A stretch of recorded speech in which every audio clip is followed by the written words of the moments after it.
Hey guys, Coach Cook here. Obviously, I'm filming from another snow day. If you're watching this in the future, that's why I got my fancy little hat on here. But this video is going to be about molecular or molar mass, okay? This is probably the easiest thing we do in stoichiometry. I only need 3 examples. I can show you how to do it. It's very easy. You'll learn it in like 5 minutes, okay? So, here we go. In stoichiometry, we're going to need to not know only the element, a single element's mass, but we'll need to know the whole entire molecule's mass in order to solve for atoms, moles, blah, blah, blah. Okay? So, here we go. How does this work? Well, if we have water right here, everybody knows H2O. What we're going to do, okay, is let's say we're solving for just one element's mass. How about H? Hydrogen is 1.01. Okay, how did I get that number? That's going to be on your periodic table. You're going to need one of those until the end of time for chemistry, okay? So make sure you have that. You're looking these weights up on your periodic table. So hydrogen weighs 1.01, all right? But in this whole entire molecule, we have 2 hydrogens. So I'm going to put another hydrogen listed right here, and that's going to be 1.01 again. Well, we also have an oxygen. So oxygen is going to weigh 16.01. Sorry, 16.00. Sorry.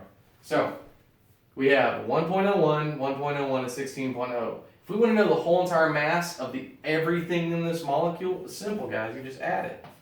So one molecule of water is going to weigh 18.02 grams. Okay? Super simple. You just took all the elements, added them together. Now, I wrote out hydrogen twice, but in this problem, I'm going to show you that you can also just use multiplication to save yourself some time. So, in this molecule, if we want to know the whole entire weight, we have one carbon, okay, and carbon is going to be 12.01, all right, and we have 4 hydrogens. So, I'm going to put an H here, and 1 hydrogen equals 1.01, we already established that up there. But instead of writing out H, I can do it another way, which is simply just putting times 4.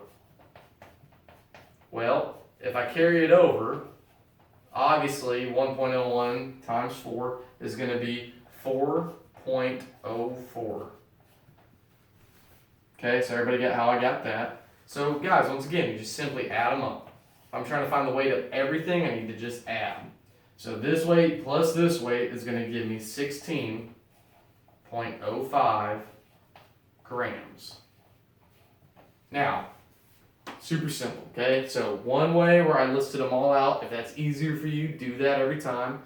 If you need to do the multiplication and you're like, Coach, this is super easy, you can do it that way too. All right, the last one. Okay, it's not simply going to just always be 2 different elements in each molecule. It could be 3 or 4 or 5. It doesn't matter. It's the same process.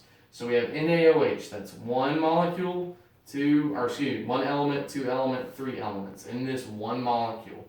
Like I said, it could be 10, 12. It doesn't matter. It's the same process. Just list everything you got, all their weights, add them up. So Na is the first one we got. I looked it up on the periodic table. Na is going to be 22.99 on the periodic table.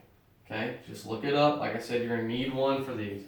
Oxygen, we already did. It's 16.00. Okay? Then you have hydrogen, which is going to be H, and its weight is 1.01. Okay? So, all these things are going to add up, and it's going to give you, 40 grams. Now, this all seems very simple now.